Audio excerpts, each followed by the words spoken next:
Global leaders are coming together for COP28 in Dubai from November 30th to December 12th. But the biggest climate summit also gives a ray of hope for land restoration. Our lands are crucial for mitigating climate change, but unfortunately they are fast deteriorating.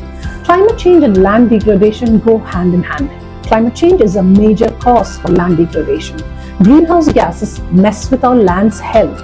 COP28 is where leaders unite to take bold climate action protecting our ecosystems, which include real solutions like agroforestry, soil conservation, and reforestation. These practices not only fight climate change but also bring life back to our lands. COP28 will see environmental leaders explore cutting-edge technologies like satellite monitoring, precision agriculture, and smart water use. These are some of the tools we need to turn the tide on land degradation worldwide.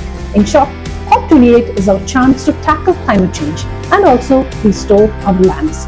Join us to make our lands greener and healthier.